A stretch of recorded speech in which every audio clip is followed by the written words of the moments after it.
ഇന്ന് തന്നെ ഡൗൺലോഡ് ചെയ്യൂ. കാണൂ നിങ്ങളുടെ ഫേവറേറ്റ് ഷോസ്. ഞങ്ങൾ സൂര്യമംഗലത്ത് നിന്ന് നേരത്തെ തിരിച്ചുവെന്ന് മാഡം എങ്ങനെ അറിഞ്ഞു? ഇല്ല. അല്ല, നീ എന്താ അങ്ങനെ ചോദിച്ചേ? അല്ല, മാഡവും ദീപക്കും ഒക്കെ വെയിറ്റ് ചെയ്യുന്നത് പോലെ തോന്നി, അതാ ചോദിച്ചേ. പക്ഷേ ഞാൻ സംശയിക്കുന്നവരെ തെളിവ് സഹിതം പിടികൂടാൻ എനിക്കറിയാം. പ്രതാപേട്ടനും രാജുവിനും അവരെ മനസ്സിലായിട്ടുണ്ടോന്ന് എനിക്കൊരു ഡൗട്ടുണ്ട്. മനസ്സിലാക്കിയിട്ടുണ്ടെങ്കിൽ അവര് പതുക്കെ അവരെ പിടികൂടുകയും ചെയ്യും. ആ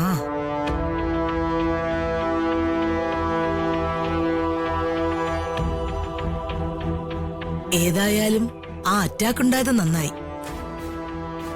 ചില കാര്യങ്ങള് വളരെ എളുപ്പത്തിൽ ചെയ്യണമെന്നുള്ളൊരു ബോധ്യം എനിക്കുണ്ടായി. എന്താമ്മേ? മോളെ, എനിക്ക് വലിയൊരു തീരുമാനം ഉടനെ എടുക്കാനുണ്ട്. എനിക്ക് എന്റെ അഡ്വക്കേറ്റിനെ കാണണം. അഡ്വക്കേറ്റിനെയോ? അഡ്വക്കേറ്റ് സുഭാഷ് ചന്ദ്രൻ.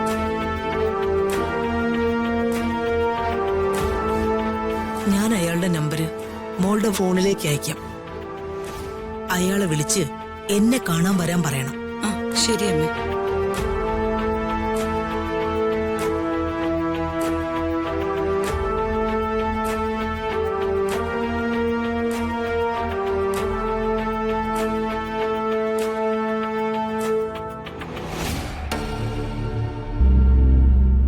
എന്താമേ, പുതിയ പ്രശ്നം വല്ലതും ഉണ്ടായോ? എടാ, ഇപ്പൊ കിട്ടിയൊരു ന്യൂസാ. ആ സരസ്വതി അവരുടെ അഡ്വക്കേറ്റിനെ വിളിച്ചു വരുത്തുന്നു. അഡ്വക്കേറ്റിനെ? അതെ. അതെന്തിനായിരിക്കുന്ന എന്റെ സംശയം. പോലീസിനെ അല്ലല്ലോ, വക്കീലിനെ അല്ലേ? അത് വല്ല സിവിൽ കേസ് കാര്യത്തിനായിരിക്കും. ഈ ക്രിമിനൽ കേസിനൊക്കെ പോലീസിനല്ലേ വിളിക്കേണ്ടത്? അല്ലടാ, നമ്മൾ നടത്തിയ മർഡർ അറ്റംപ്റ്റേ. ഒന്ന് പതുക്കെ പറയാമേ, ആരെങ്കിലും കേട്ടാലോ? അല്ല, അതിന് വാതിലടച്ച് കുറ്റിയിട്ടിരിക്കയല്ലേ. ആരെങ്കിലും വന്നാ നമ്മൾ അറിയില്ലേ? എന്നാലും നമ്മൾ സൂക്ഷിക്കണം. ഏതായാലും ആ കാര്യത്തിലൂടെ വക്കീലൊന്നും വിളിച്ചു വരത്തില്ല. ഇത് മറ്റെന്തോ കാര്യത്തിലാ. എന്നാലും അങ്ങനെ ഒരു കാര്യം നടന്നിട്ടേ ഇവരൊക്കെ എന്താ സൈലന്റ് ആയിട്ടിരിക്കുന്നേ? അത് ഞാനും ആലോചിച്ചു. എനിക്കും അതങ്ങോട്ട് മനസ്സിലാകുന്നില്ല. നമ്മളറിയാതെ എന്തൊക്കെയോ ആലോചനകൾ ഇവിടെ നടക്കുന്നുണ്ട്. അതൊക്കെ എന്താണെന്നാ മനസ്സിലാക്കാൻ പറ്റാത്തത്. സത്യം പറഞ്ഞ ഈ വീട് ഒരു യുദ്ധക്കളം. നമ്മളും അവരും തമ്മിലാ യുദ്ധം. അത് പിന്നെ പണ്ടേ അങ്ങനെയാ, അറിയാലോ. എടാ, എനിക്ക് മറ്റൊരു സംശയം കൂടിയുണ്ട്. ആ തറവാട്ടി വെച്ചേ ഋതിക പത്മാവതിയുടെ ഫോട്ടോ എന്തെങ്കിലും കണ്ടു കാണൂ? കണ്ടെങ്കി അവൾ അവളുടെ അമ്മയെ കണ്ടെത്താൻ ഒരു ശ്രമം നടത്തിയാലോ? എടാ, അവരെല്ലാരും കൂടി ഒരുമിച്ചാ നമ്മളങ്ങ് തീർന്നു. ടെൻഷനായല്ലോ അമ്മേ.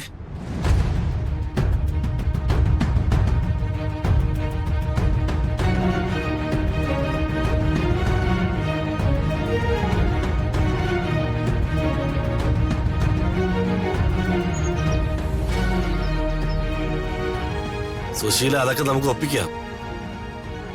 എങ്ങനെയെങ്കിലും ഒപ്പിച്ചല്ലേ പറ്റൂ. എടാ, ഇപ്പൊ വേറെ നിവൃത്തിയില്ലാന്നുണ്ടോ? എടാ, നീ ഒന്ന് പറയുന്നത് മനസ്സിലാക്ക്. കള്ളന് കഞ്ഞി വെച്ചവൻ എന്റെ അടുത്താ അവന്റെ ഒരു പമ്മാട്ട്. എടാ, ഞാൻ പിന്നെ വിളിക്കാമേ. എന്താ അമ്മേ? നിന്നെ ഞാൻ നേരെ ചൊവ്വേ ഒന്ന് കാണട്ടെ. അതെന്താ? അമ്മ എന്നെ ഇതുവരെ നേരെ ചൊവ്വേ കണ്ടിട്ടില്ലേ? ആ, അത് നിന്റെ വിക്രിയകളല്ലേ കണ്ടിട്ടുള്ളു, നിന്നെ കണ്ടിട്ടില്ലല്ലോ. വാ, നീ വാ, നമുക്കൊരു സ്ഥലം വരെ ഒന്ന് പോവാം. എങ്ങോട്ട്? ഒരു ഉല്ലാസയാത്ര. കളിക്കാതെ കാര്യം പറയാമേ. എനിക്ക് ആ കമ്പ്യൂട്ടർ ഇടപാടുകാരെ അവരെ എനിക്ക് നേരിട്ടൊന്ന് കാണണം. അയ്യോ, അതൊക്കെ എന്തിനാ? അത് കമ്മീഷൻ ഒന്നും കൃത്യമായിട്ട് കിട്ടുന്നില്ല. അയ്യോ, അതൊക്കെ അവര് കറക്റ്റ് ആയിട്ട് തരും. അമ്മ ഒന്ന് സമാധാനമായിട്ട് ഇരിക്കും. എനിക്ക് ഒരു സമാധാനവും ഇല്ല. നീ വാ. അങ്ങനെയൊന്നും അവരെ കാണാൻ പറ്റൂല. അവരെ കാണണം. നീ വാ. ഇല്ല. എന്താ അമ്മേ? നീ വരുന്നുണ്ടോ ഇല്ലയോ അതോ ഞാൻ മന്ത്രിയുടെ വീട്ടിൽ പോണോ? അമ്മേ പാടാ ഇങ്ങോട്ട്. അമ്മേ വിട്.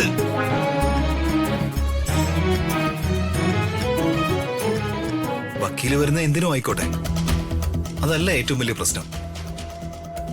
അവർക്ക് സംശയം ഉണ്ടായിട്ടുണ്ടെങ്കിൽ വളരെ സൂക്ഷിക്കണം. അമ്മയെ എന്നെയാണ് സംശയെങ്കിൽ അവർ ആ സംശയത്തിന്റെ കണ്ണുകൊണ്ടേ ഇനി അങ്ങോട്ട് നമ്മളെ നോക്കൂ. ആദ്യം കേട്ടപ്പോ എനിക്ക് ഇതത്ര സീരിയസ് ആയിട്ട് തോന്നിയില്ല. പതുക്കെ പതുക്കെ ആലോചിച്ചപ്പോഴാ അതിന്റെ ആ ഗൗരവം മനസ്സിലായത്. വല്യമ്മാവനും രാജുവിനും വല്ല ഡൗട്ട് അടിച്ചിട്ടുണ്ടെങ്കിലേ പ്രശ്നമുള്ളൂ. രാജുവിന് എന്തെങ്കിലും സംശയം തോന്നിയാൽ അവൻ അതിന്റെ പുറകെ വരും. ഒടുവിൽ അവനത് വല്യമ്മാനോട് പറയുകയും ചെയ്യും.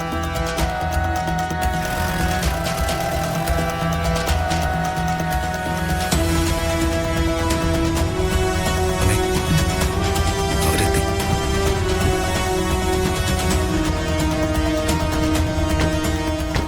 സൂര്യമംഗലത്ത് നിന്നുള്ള വരവ. അവൾക്ക് അവന് എന്തെങ്കിലും ഡൗട്ട് അടിച്ചിട്ടുണ്ടെങ്കിൽ അതിപ്പോ അറിയാം. അതെ,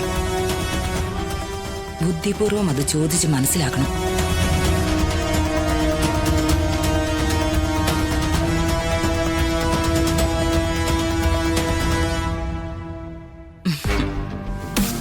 അല്ല, ഋതുമോളും രാജുവും വന്നോ?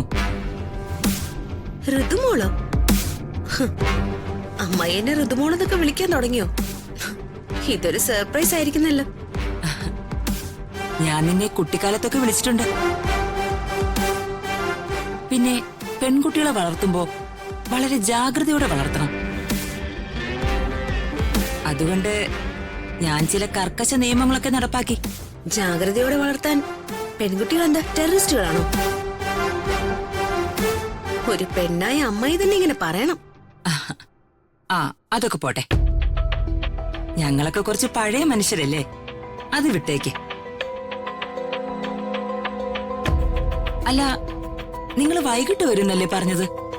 പിന്നെന്താ നേരത്തെ? എന്താ ഞങ്ങള് നേരത്തെ വന്നത് കുഴപ്പമായോ? ഏയ്, എന്തു കുഴപ്പം? കുറച്ച് നേരത്തെ വന്നത് നന്നായി. ഇല്ലെങ്കിലേ റോഡിലൊക്കെ കാട്ടാനയും കരിമ്പുലിയും ഒക്കെ ഉണ്ടാവും. അവര് മനുഷ്യരെക്കാൾ നല്ലവരാ അമ്മായി. അന്യോന്യം പിടിച്ച് തിന്നുമെങ്കിലും അത് വിശന്നിട്ടല്ലേ? ഞങ്ങൾ സൂര്യമംഗലത്ത് നിന്ന് നേരത്തെ തിരിച്ചുവെന്ന് മാഡം എങ്ങനെ അറിഞ്ഞു? ഇല്ല. അല്ല, നീ എന്താ അങ്ങനെ ചോദിച്ചേ? അല്ല, മാഡവും ദീപക്കും ഒക്കെ വെയിറ്റ് ചെയ്യുന്നത് പോലെ തോന്നി, അതാ ചോദിച്ചേ. ഏയ്, ഞങ്ങള് നിങ്ങളെ കാത്തു വന്നൊന്നും അല്ല. കയറി വന്നപ്പോ അങ്ങ് ചോദിച്ചൊന്നേ ഉള്ളൂ.